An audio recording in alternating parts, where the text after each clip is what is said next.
The following content is provided under a Creative Commons license. Your support will help MIT OpenCourseware continue to offer high-quality educational resources for free.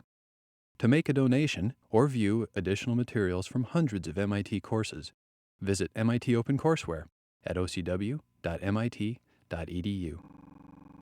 This afternoon by welcoming our virtual audience, the audience that's looking at this lecture on MIT's OpenCourseware. Some of you attentive viewers may notice what the students here would not notice, that 7 years have elapsed. There's a new podium, some of you may have gotten that, and a much older professor. I hope that our completion of these lectures 7 years later will not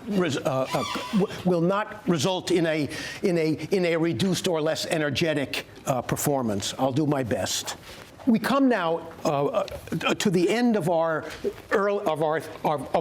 first segment in the course on silent film, and I thought it would be helpful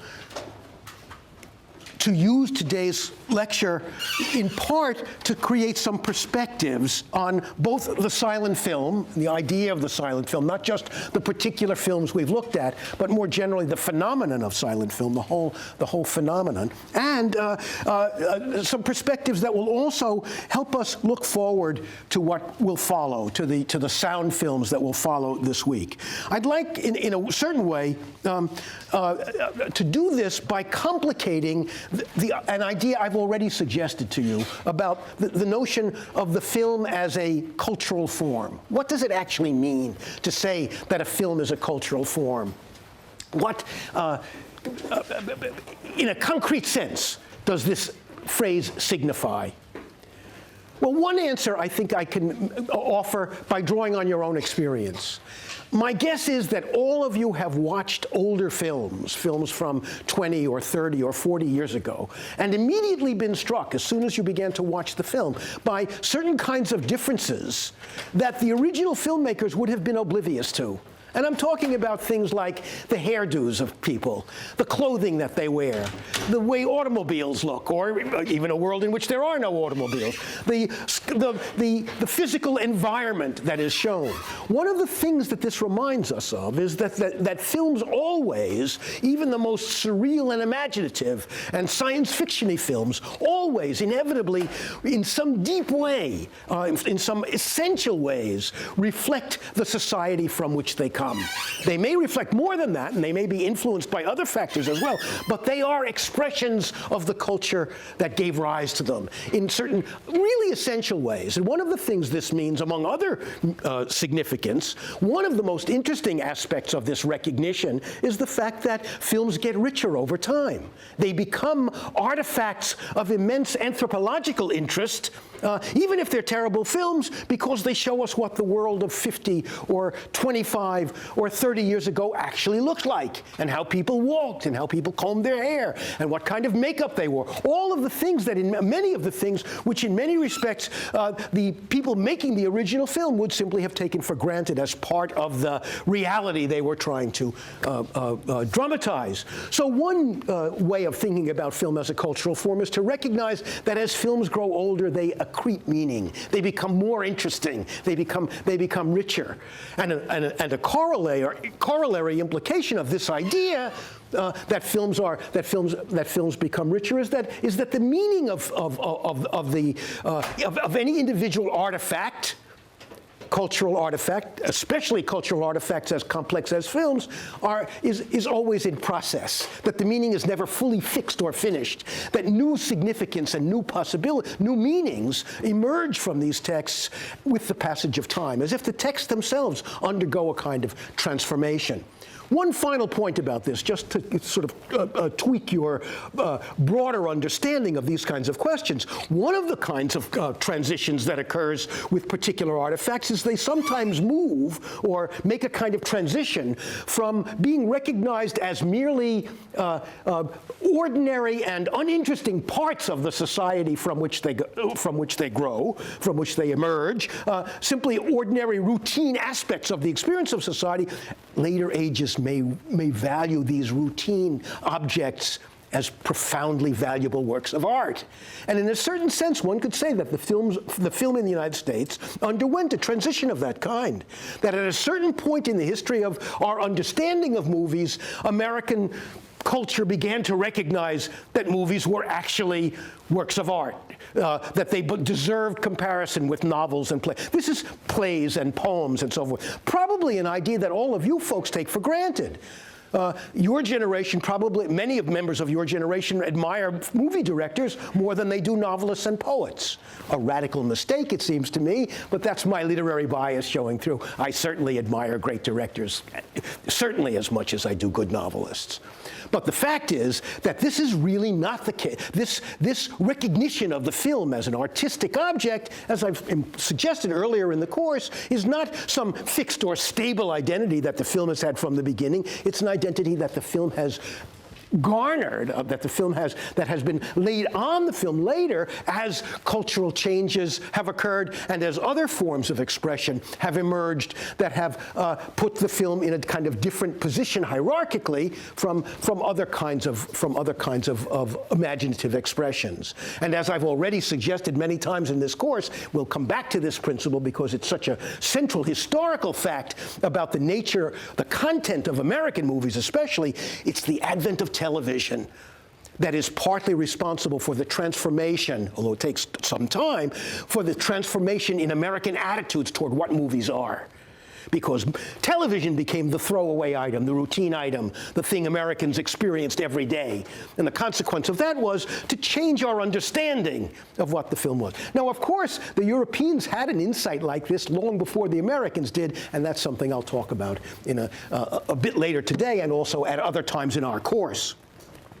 So that's one way of thinking about what it means to say that a film is a cultural form. It means that it's unstable in the sense that its meanings are not fixed.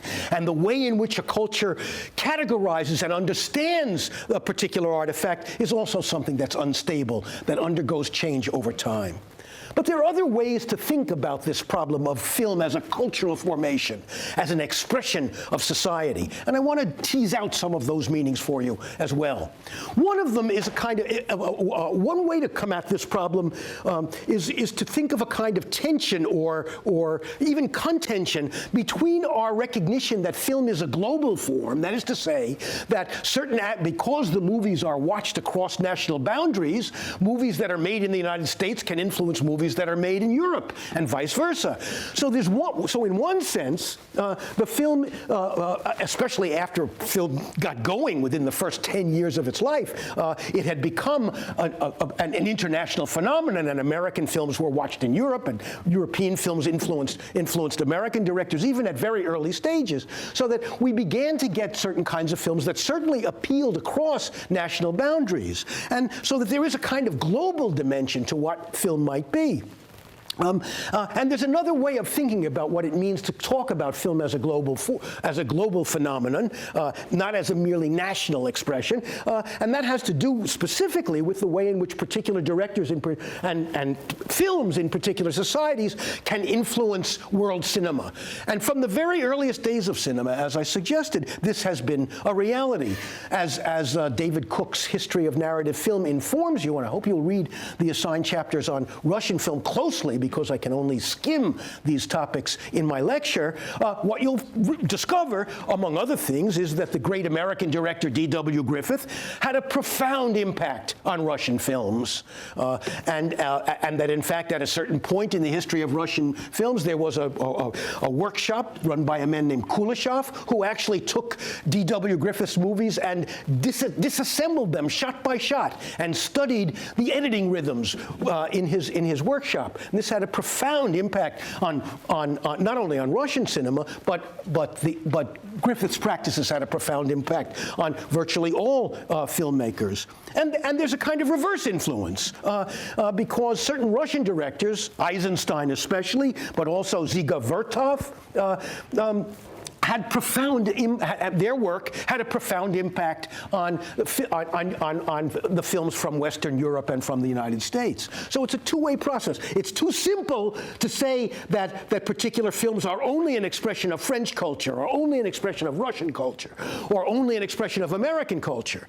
They are also global phenomena, and they were global phenomena from almost the earliest stages. So it's important to recognize this tension or this balance. There are dimensions of film that reach across national boundaries. And as we've already suggested, one of the explanations for the success of American movies in the United States was in part a function of the fact that they did not require language in nearly the same degree. They were visual experiences, and an immigrant population coming into the large cities of the United States at the turn of the century was one of the primary factors that helps to explain the phenomenal quick growth of the movies from a novelty into a profound embedded cultural experience. Right?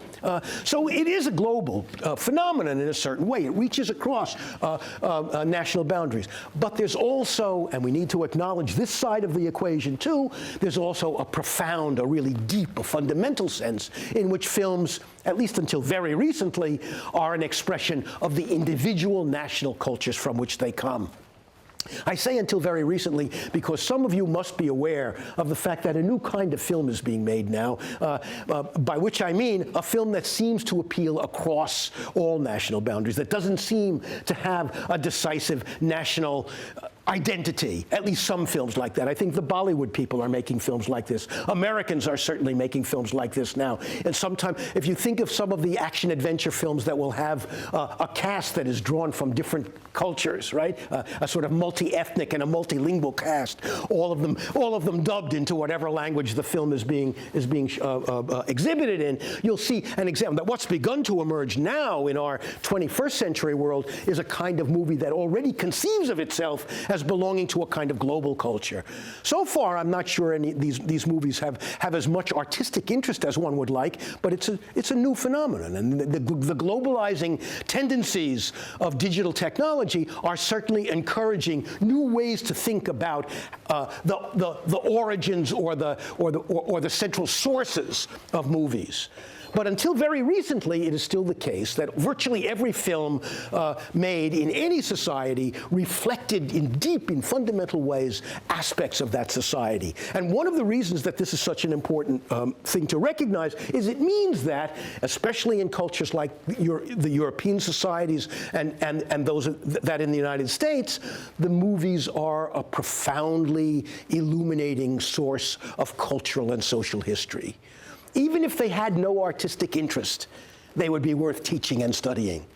And the fact that some of them are luminous works of art makes teaching them a particular pleasure, a particular joy, a real vocation.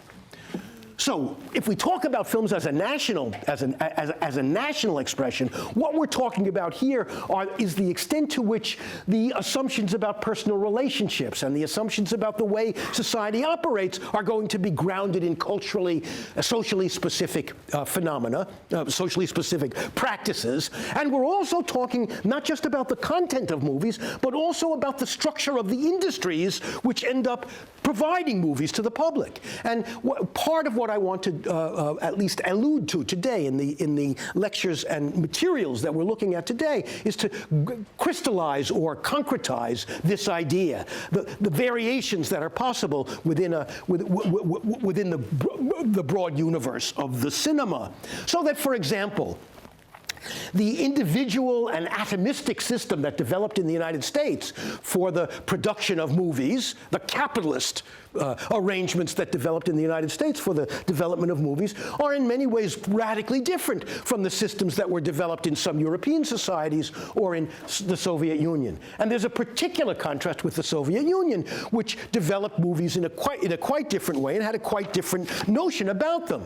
The emergence of the movies coincides in some degree with with the turmoil in the Soviet Union, right? The Russian Revolution is, what, 1917? The movies become the central, a central source of information and propaganda for the emerging Soviet culture. Lenin called movies our greatest art form because he understood how important they were in promulgating certain ideals and in embedding those ideals in the society.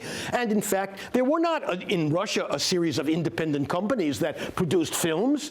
There was a top-down arrangement in which the government controlled filmmaking. Doesn't mean that they didn't make remarkable and interesting films, but it was a different system. It was a top-down system. We had central government financing in which the genres in Soviet films could be said to have had what we might call rhetorical sources. For example, a revolution story is one genre of Russian film. Celebrating the heroic struggle of the people.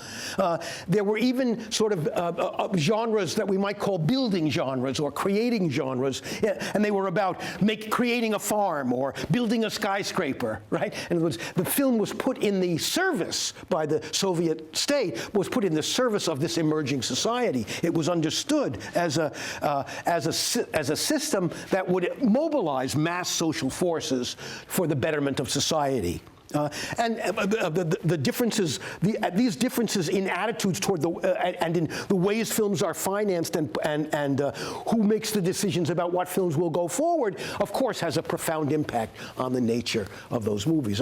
Our demonstration instance today will be one of the most famous passages from Eisenstein's Potemkin to demonstrate some of the, in a much more concrete way, some of the implications of this difference between American and Russian film that I'm suggesting. There are also profound differences, and I'll develop this argument a little more fully this evening when we shift over to the great German silent film that we're going to look at tonight. There were profound differences between the American and German systems of movie making and attitudes toward the making of movies. And I'll elaborate on some of those notions later today in the evening lecture. But for the moment, then, suffice it to say that virtually all movies are going to reveal or going to embody the values and assumptions of the culture from which they come. That makes them anthropological artifacts of profound significance and distinguishes French film from British film, from American film in ways that continue to be illuminating and significant. But there are certain other contrasts or potential tensions in this notion of film as a cultural form that I'd also like to develop, or spend a little bit more time on. One of them is the notion that there's a profound, even a fundamental difference more broadly, not just between French and American cinema, but between all forms of European cinema and the American version. And this is a principle we'll talk about more this evening, but I want to allude to it now. One of the ways to crystallize this is to remind you of something we've already talked about briefly in the course, which is the migration of filmmaking from the East Coast to the West Coast in the early days of filmmaking in the United States, the flight of filmmakers to California. And we've talked a little bit about why that's a significant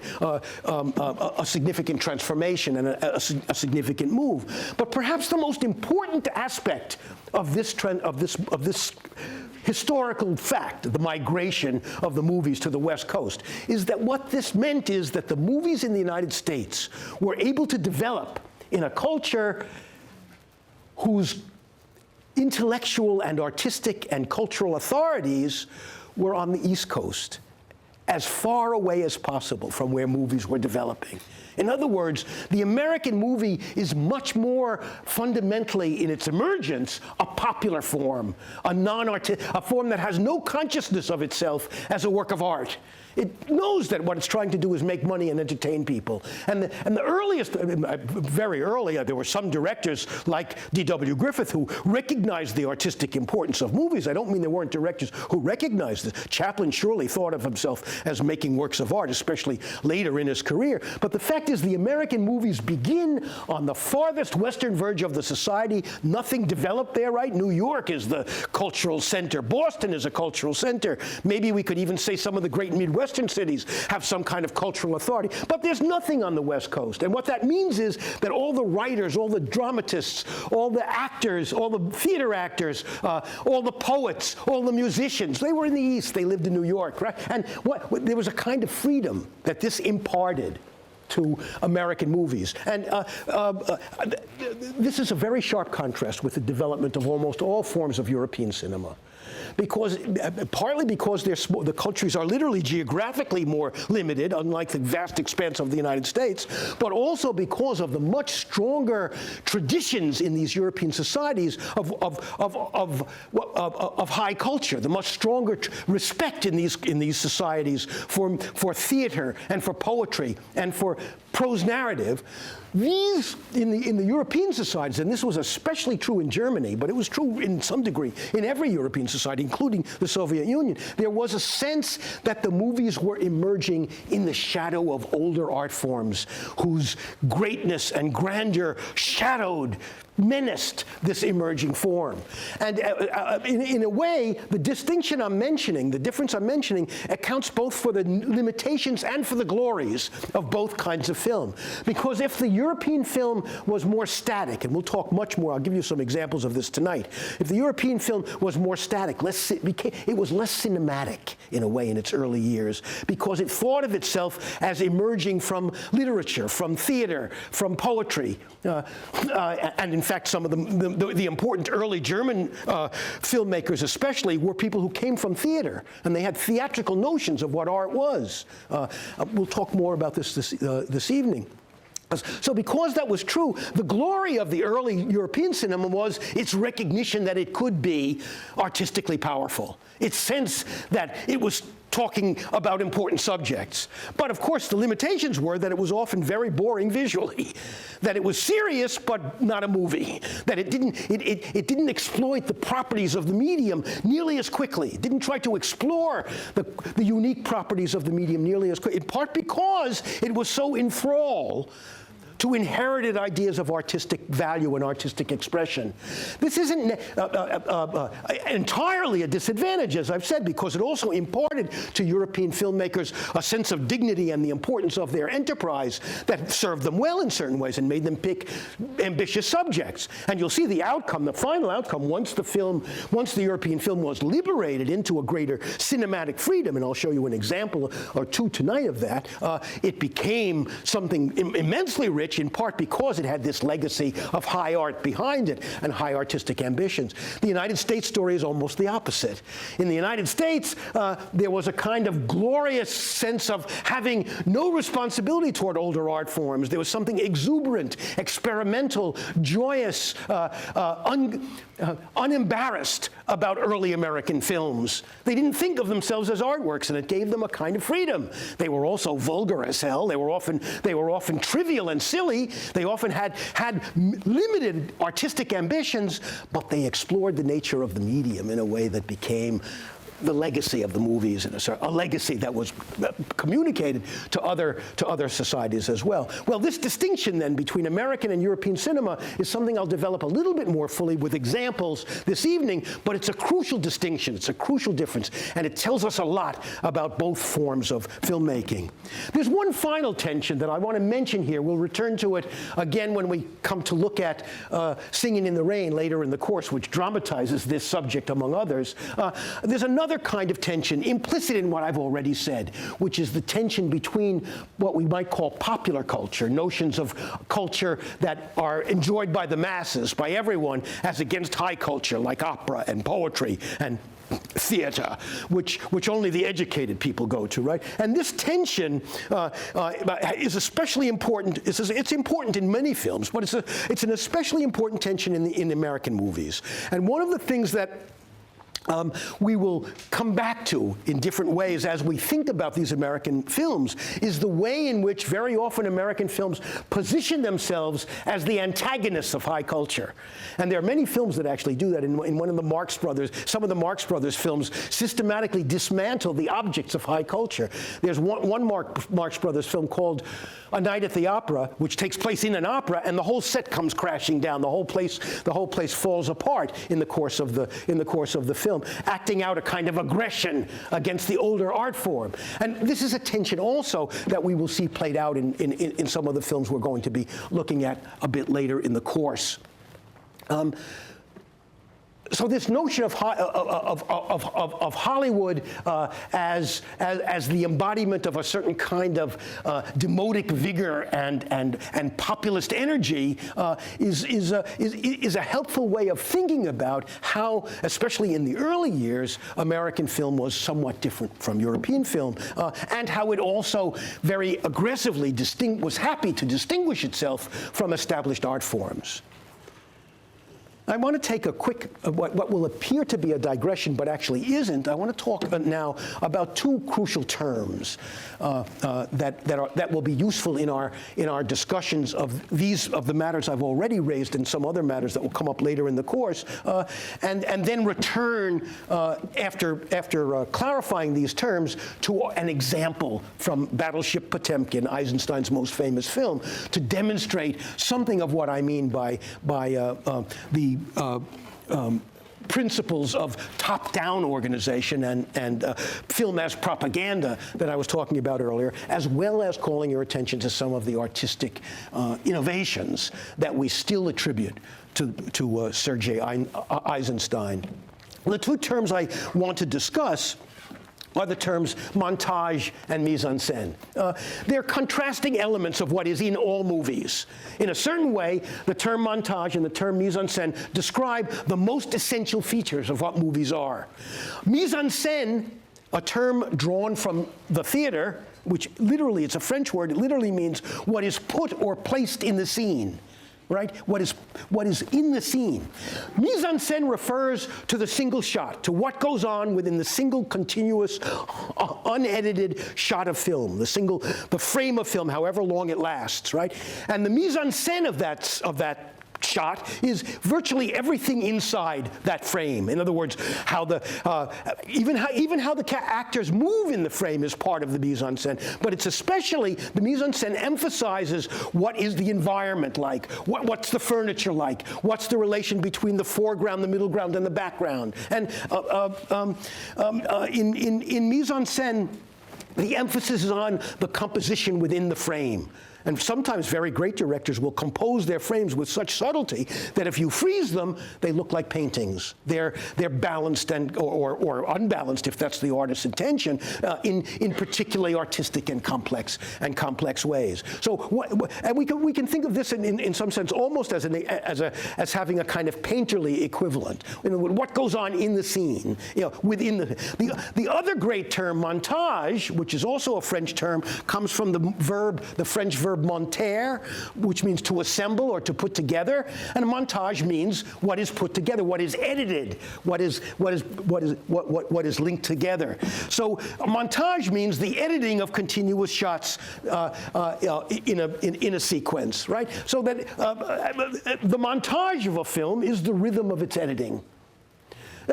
So all films have both elements in them, right? And in fact, we need to be aware of both of them. When we look at a film, it's often very helpful to ask yourself questions about the rhythm of the editing, to pay attention to how long the shots are held, to the way the film is edited. And again, the Eisenstein example we're going to look at in a minute will give you some dramatic instances of why manipulating the editing in the montage can be so dramatic and so signifying. So there's a kind of convention that has developed, and though it radically simplifies in some ways, it's a simplification that's immensely instructive. One way you can talk about directors is to categorize them as montage directors or mise en scène directors. Mise en scène director, I'm oversimplifying, remember, because there's montage in every film, so a mise en scène director can be a master of editing too. And a director that we identify as a montage director director certainly has to know how to manipulate his mise en scène. So it's not as if one kind of director doesn't do the other thing. But what it does try to signify, what it does try to indicate, is that directors we call montage directors are directors whose effects come in a central way from the way they edit the film, from the quickness of their editing, from the way their editing manipulates or controls meaning in some sense. And we therefore would think of montage directors. Eisenstein is a classic example. Hitchcock is probably the contemporary example, near contemporary example that most of you might have in mind, in which the editing of the film, the rhythm of the quickness with which the shots develop, the way the music is superimposed on the editing rhythm to increase your emotional response to the film. What we would say is that's what a montage director embodies. The work of a montage. So if we say that Hitchcock is a montage director, what we mean is that some of his most of his most profound meanings come from the way in which he edits his film. And a contrast would be, let's say, with a director like the director we're going to see in a few weeks later in the term, Jean Renoir, a realistic director who might be called much more fully a mise en scène director, because he does edit. His editing rhythms are subtle, but he's interested in long takes. Montage directors like short takes, shots that last only a short time. In the most dramatic segments of the segment from Battleship Potemkin that I'm going to show you this afternoon in a few minutes, sometimes the edits are so brief that they don't even last a second and a half. The average number of shots in the film as a whole, in Battleship Potemkin as a whole, the shots last 4 seconds. That's not very long. In a Renoir film, they might last 10, 15 seconds, sometimes much longer than that, right? But that's a very long time for a shot to be held. And if a shot is held that long, it means the camera will move, action will occur in it, but it'll still be a single shot. And can you see that if you hold a shot for that time and the camera moves like this, what is it encouraging? It's encouraging you to think about the relation between characters and the environment. It's encouraging a kind of realistic response to what the film is showing you. Whereas, if you're looking at a film in which the cuts occur every 2 seconds, you don't have time to sort of take in what's the relation between the actor and the furniture. You're disoriented in some. And in fact, Hitchcock often brought his editing to a point just below the threshold of disorientation. When Eisenstein was theorizing about the power of editing, he was one of the first great film theorists, he talked about the way in which you could control an audience physiologically by manipulating montage. And it's true, you can, as you will know, and something that fascist societies are fully aware of and make use of. So this distinction between montage and mise en scène is immensely useful, and in some degree, if you apply the terms generously and tactfully, you can learn something about every film you look at by thinking about how these elements work in the film. I want to turn now to arguably one of the most famous, certainly one of the most famous films in the history of cinema, and to a particular fragment from the film, or an extended one, which I think embodies and will help clarify many of the abstract ideas I've just been suggesting to you. Let me say a word about the film. The film Battleship Potemkin was produced in 1925 at a point when Eisenstein was now at the height of his power and authority. It commemorates a moment in an abortive revolution of 1905. So that by the time Eisenstein came to make the film, Battleship Potemkin was kind of like a founding story, right? Or it was, or at least it was about an abortive founding that would then occur years later, right? It was seen, and it was this. What it dramatized was a historical fact. There was a rebellion by the crew of the Battleship Potemkin against its officers, and the battleship sailed into the port of Odessa. And its mutineers were welcomed by the people in the port of Odessa, and then the Tsar angry that his navy and his naval officers had been mutinied against, sent soldiers to Odessa to decimate not just the mutineers, but the population of Odessa. And the passage, so the film, it was understood in a way, it was a revolutionary document or an attempt to sort of create a kind of founding myth for Russian society, right? Because everyone watching the film would have known that the real revolution occurred only, whatever it was, 12 or 13 years later, and that this was a kind of rehearsal. And it would have been, so that the film would have had a kind of patriotic aura for its audience. So the passage I'm going to show you is the famous passage. I think David Cook calls this the most famous montage sequence in the history of cinema. It was certainly profoundly influential. And as we're watching it, I may interrupt it to say a few things as you're watching, but I'll try not to do too much interruption. What I want you to watch for especially is not only, I will have to make some commentary, but I want you to, as you're watching it, among other things, watch for the way in which the length of the shots is, or the time between shots varies. And as the film begins to, this passage begins to increase in intensity and terror, the cuts become even briefer. Right? And then watch also the way in which certain other strategies of Eisenstein's reinforce this strategy, these montage strategies. For example, where the camera is positioned. Is it looking up at a character or is it looking down? Right? And very different thing. If you look up, you enlarge and you mythify. If you look down, you humiliate and minimize. Right? Watch how he does that sort of thing. You'll find it, I think, very, very illuminating and significant.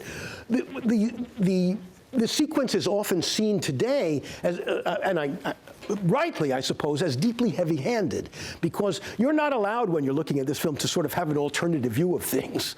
The film doesn't leave you room. Eisenstein's strategies don't leave you room for independent judgment. You're immersed in a spectacle so emotional and so wrenching that you don't have time to sort of sit back and think and come to conclusions. And one could say that this is one of the great differences between montage directors and mise en scène directors. Not an accident that most horror movies, all horror movies really, are a form of montage, right? Because your feelings are being manipulated. You're not supposed to be allowed to sit back and say how ridiculously implausible these events are. If that happened, it would spoil the film, right? We'll come back to these things. So here is the Odessa Steps sequence from Battleship Potemkin.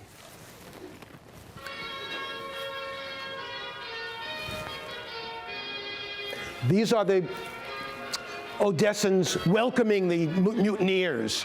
One of the things that Eisenstein was fond of was a theory of montage that was based on two principles. One he called typage, typage, T-Y-P-A-G-E. And what he meant by typage was the idea that there were ethnic, very racist in a way, that there were ethnic and social types that could be recognized visually. So he would type his, so he felt, if I show you this face, you'll know he's a working class character. If I show you a woman with a parasol, you'll know that she belongs to the upper classes. And in fact, he's probably right about that.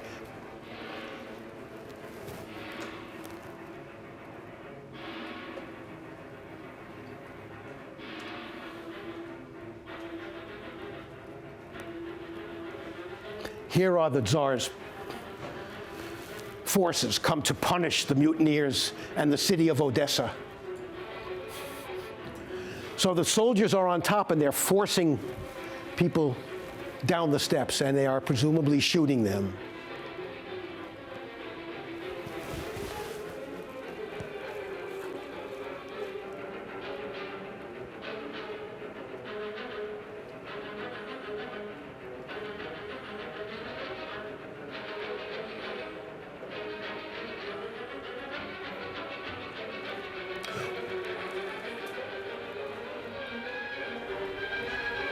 Kristen, freeze it for a second. I don't want to distract you by talking while it's running, so let me interrupt it for a second and say something else about the way the film works. One of the things Eisenstein understood was, and it's actually a brilliant discovery, he realized that he could create, through his strategies especially of dramatic editing, he could create a situation in which the actual time of the experience that you're watching was not real time, but was what might be called emotional time. That is to say, what's happening here is it's probably in the film taking longer than it took in reality, because in moments of horror, the horror is extended. And watch how those kinds of rhythms operate in the film. Okay.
Seems like a naive hope.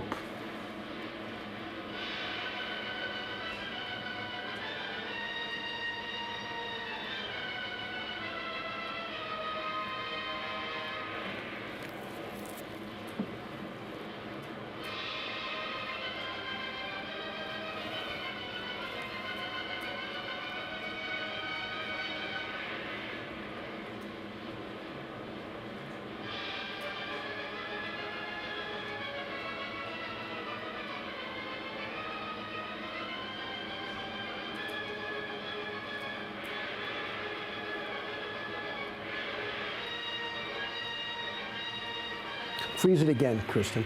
One other quick observation. I mean, I hope you recognize how artful this is, even if you're not moved in the way the original audiences would have been. I think contemporary audiences often feel it's too heavy-handed. They resist the extent to which the film is manipulating them. But think back to the earliest days of film. What an unbelievable, shocking, incredibly exciting experience it must have been for early filmgoers to have an experience that, certainly for the Russian audience, but I think for every audience, that was so intense and so emotionally powerful, so full of fear and violence that can be evoked by the rhythms of the editing, by the music, by how close. I hope you noticed the way he mixes in close-ups in incredibly powerful ways, trying to create certain effects. Again, you're not given a choice about how to feel about this. You can dissent from it by withdrawing your interest, but you can't say, "Oh, I really love those soldiers who were doing the shooting. Let's make a case for them." You're not allowed. The film won't allow you to do that, will it? And in that sense, it's manipulating you, but it's telling a story about the creation of a revolutionary society. Well, finally, remember I said that there's this question about emotional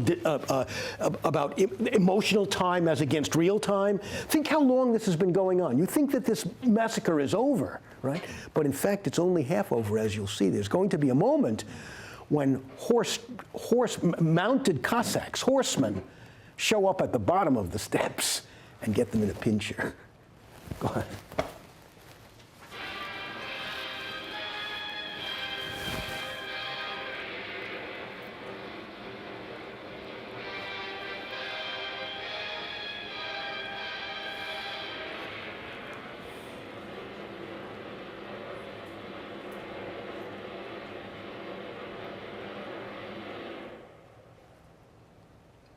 I don't think this soundtrack is the original soundtrack.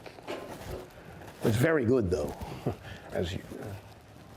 But this is a brilliant moment. I don't know whether we can attribute this to Eisenstein or not, whether suddenly the music stops.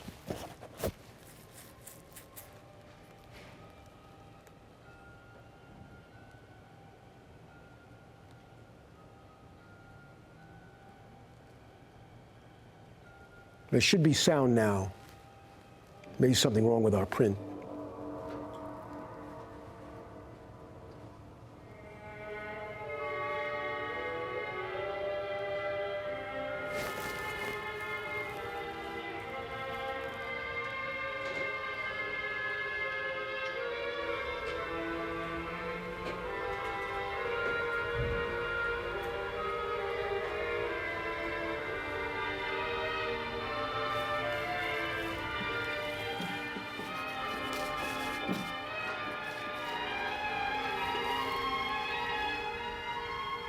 I wanted to wait at least until you saw this, because some of you may recognize this moment as something that's been copied in recent American movies. A scene that, a kind of allusion or a reference to this scene.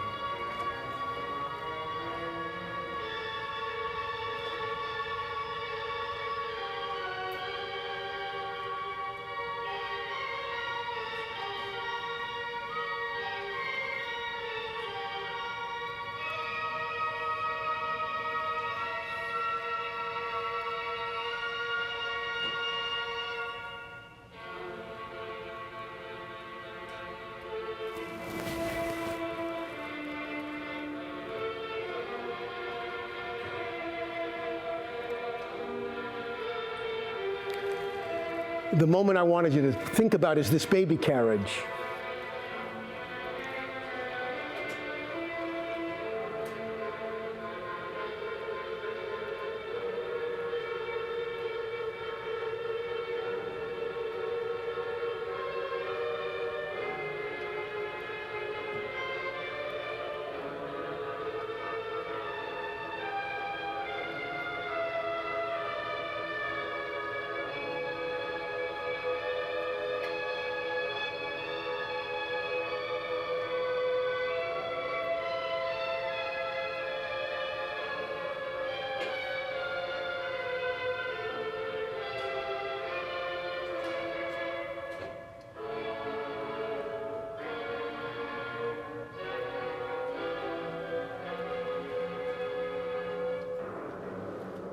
Okay, thanks, Kristen.